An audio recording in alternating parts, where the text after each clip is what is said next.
Batman যুক্তরাষ্ট্রের DC comics হতে প্রকাশিত কমিক বইয়ে একটি কাল্পনিক সুপারহিরো। এই চরিত্রটির স্রষ্টা শিল্পী বব কেন ও লেখক বিল ফিঙ্গার। এই চরিত্রটির আবির্ভাব হয় ডিটেকটিভ কমিক্স 27 মে 1939 সংখ্যায়। প্রথমে চরিত্রটির নাম ছিল ব্যাটম্যান। এই চরিত্রটি আরও কিছু নামে পরিচিত, যেমন the caped crusader, the dark knight, world's greatest detective ইত্যাদি। ব্যাটম্যানের গোপন পরিচয় হল ব্রুস ওয়েন, যিনি একজন মার্কিন বিলিয়নিয়ার, শিল্পপতি এবং ওয়েন এন্টারপ্রাইজের মালিক। ছোটবেলায় তার বাবা থমাস ওয়েন ও মা মার্থা ওয়েনকে আততায়ীর হাতে নিহত হতে দেখার পর তিনি অপরাধীদের ওপর প্রতিশোধ নেওয়ার শপথ গ্রহণ করেন।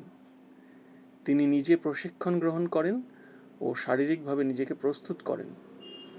অপরাধমূলক কাজ নির্মূল করার জন্য তিনি বাদুড় থেকে অনুপ্রাণিত হয়ে তার রূপ সৃষ্টি করেন। ব্যাটম্যান কাজ করেন কাল্পনিক গথাম সিটিতে। তার সাহায্যকারী হিসেবে কিছু চরিত্র বিদ্যমান, যেমন তার গৃহ পরিচারক Alfred Pennyworth, police commissioner James Gordon এবং ব্যাটম্যানের সঙ্গী রবিন। বেশিরভাগ সুপারহিরোর মতো ব্যাটম্যানের কোনো অতিমানবীয় ক্ষমতা বা সুপার পাওয়ার নেই।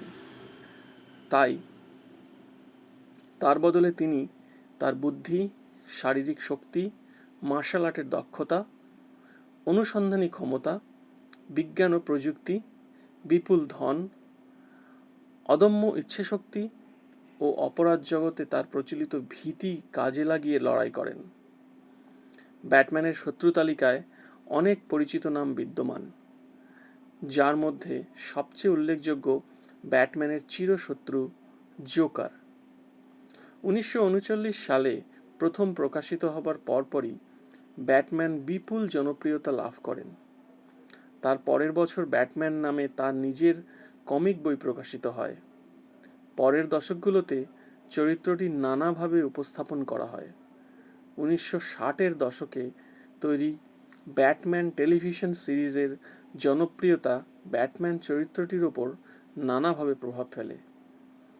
অনেক লেখক চরিত্রটিকে তার অন্ধকার মূলে ফিরিয়ে নিয়ে যাওয়ার চেষ্টা করেন, যার শুরু হয়েছিল 1986 সালে ফ্র্যাঙ্ক মিলারের দ্য ডার্ক নাইট রিটার্নস প্রকাশের মধ্য দিয়ে।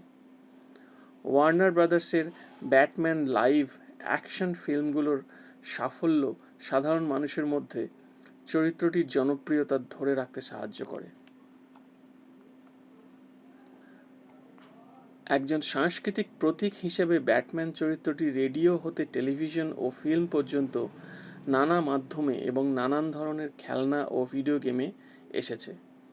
এই চরিত্রটি মনোবিদদের নজরেও এসেছে, যাদের অনেকেই চরিত্রটির মনস্তত্ত্ব বোঝার চেষ্টা করেছেন। 2015 সালে ফ্যানসাইডেড ব্যাটম্যানকে তাদের কমিক বইয়ের ইতিহাসের সর্বকালের সেরা কমিক বইয়ের সুপারহিরো তালিকা